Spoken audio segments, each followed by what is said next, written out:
কথা যখন ওঠে পেট ভরে কটা ভাত খাওয়া, ভর্তাই হচ্ছে তখন বাঙালির একমাত্র প্রধান অস্ত্র। আসসালামু আলাইকুম। সে ভর্তা দিয়ে কটা ভাত খেয়ে ঘস ঘস করে গ্যাস হোক আর পাদ হোক, দরকার হলেই কাঁচা আদায় লবণ মাখায় খায় চিত হয়ে পড়ে থাকবে, কোনো সমস্যা নেই। পায়খানাতে বেরোয় টেবিল ফ্যান ছেড়ে উল্টো দিক ঘুরে কুজো হয়ে বাতাস খাবে। তারপরেও বাবারে বাবা, বাঙালি ঝাল ঝাল ভর্তা খাওয়া ছাড়বে না। রোজাটা খুলে সেরে আজকে যে কি দিয়ে কয়টা ভাত খাইলাম, আগের থেকে কিন্তু কয়ে দিছি আপনারা গলায় একটা বালতি ঝুলে বইছেন। পানি দিয়ে আলু সেদ্ধ করলে আলু ভর্তা কি রামজানি প্যাস প্যাস করে, জিবলের সাথে ঠিক আঠার মতো লাগে না। আলুটা ছুলে পাতলা পাতলা করে কাটে ধুয়ে সিলাইড হালকা তেলের উপরে কম আছে ভাইজে সিদ্ধ করে নিছি। দেখেন দিন কি ফাইন দ্রুত হয়ে গেছে, কিডা অত সিদ্ধ করে সুলতি যে হাত পুড়াই, খালি খালি সময় নষ্ট। আর এই আলু ভর্তাটাই কিন্তু ফাইন একটা ঘেরান বেরোয়। এখন তো আর আলু সিদ্ধ টিদ্ধ করবো না। তারপর কটা চাল কুমড়োর বড়ি ভাইজে বেটে নিছি। প্রথমে গাদাখানিক ঝাল পেঁয়াজ ভর্তা করে নিলাম, আর সবগুলোর মধ্যে একটু একটু করে দিয়ে ফেলতেছি। হয়ে গেল একটা ভর্তা। আজকের এই রসুন ভর্তাটা বাবা আর কালে খাইনি এইরম স্বাদ। রসুন কড়া লাল লাল করে ভাইজে নিয়ে বাইটে নিচ্ছি।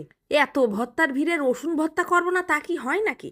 দিয়ে দিলাম কয়টা কাঁচা ঝাল, আর কটা ধনেপাতা ছিটই দিছি, সামান্য একটু লবণ দিয়ে বাইটে নিচ্ছি। হয়ে গেল একটা ভর্তা। ফাইন কালার হয়েছে তাই না? ফ্রিজ হাতায় দেখলাম ইলিশের একটা লেস পড়ে রয়েছে, তা আবার তাড়াতাড়ি করে ভাইজে নিলাম। ছেলেটা আবার কষে, এই একটা লেস তুমি কার গালে দিবা? চুপ করে থাক, দেখিস কেনে এই একটা লেস দিয়ে 50 জন খাওয়ান যাবে। কাটাটা সুন্দর করে বাইসে ফেলে দিলাম, আর 4 পিস বেগুন ভাজি করে নিছি। কিডাও তো আলাদা আলাদা করে ভর্তা করে, এত টাইম আছে নাকি? আমি হচ্ছি ব্যস্ত মানুষ। পরে লেজ আর বেগুনটা একসাথে মাখাই নিয়ে তার মধ্যে একটু ঝাল পিস দিয়ে একটা ভর্তা বানাই নিছি।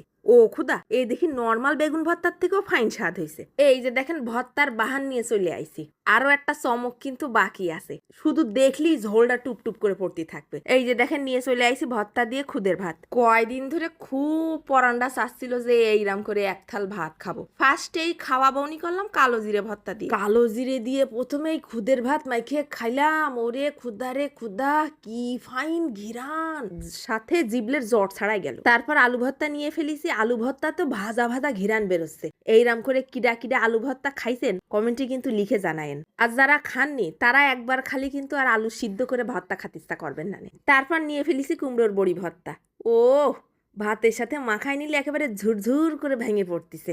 আর জিব্বার উপরে দিলি যেন কি ফাইন হালকা হালকা মুসমুসে মুসমুসে লাগতেছে, ঝাল ঝাল ফাইন স্বাদ লাগলো। তারপরই প্লেট ঘুরে নিয়ে চলে আসলাম ইলিশের ল্যাঞ্জা দিয়ে বেগুন ভর্তা। সে যা স্বাদ হয়েছে রে বাপু, খাওয়ার পর পুরোই জীবন দিয়ে দেওয়ার মতো। দুঃখের বিষয় হলো এইরাম খাতে খাতে আমার পাকস্থলীর সাইজ হয়ে যাচ্ছে পলিথিনের মতো বড় সড়ো। রসুনের ভর্তাটা দিয়ে ভাত মাখালি কিরাম যেন রোমান্টিক রোমান্টিক ফিল হচ্ছিল। শুধু খালি কি হবে, দেখতেও একটা চোখের শান্তি থাকা লাগবে না? ভাজা রসুন, কাঁচা ঝাল আর ধনেপাতা, মানে ঘিরানে ঘিরানে মাতোয়ারা। খুদের ভাত কিন্তু পুরো সিদ্ধ করতে নেই বাপু, তালি তো সে ভাতই হয়ে গেল। হালকা একটু পটপট করবে, একটু গালের মধ্যে বাঁধবে, হ্যাঁ তালি না খেলা জমবে। সব শেষে নিয়ে চলে আইছি ঝাল পেঁয়াজ ভর্তা। এটা যদি শেষে না খেয়ে প্রথমে খেতাম তাহলে কোনো ভর্তা স্বাদ বুঝতে পারতাম না, শুধু ঝাল লাগতো। বাপু তোমাকে দেখানো শেষ, তোমরা যেন নজর টজর দিয়ে না, এবার তোমরা বানাই খাওগে যাও। আমিও আজকে চলে যাচ্ছি। ধন্যবাদ।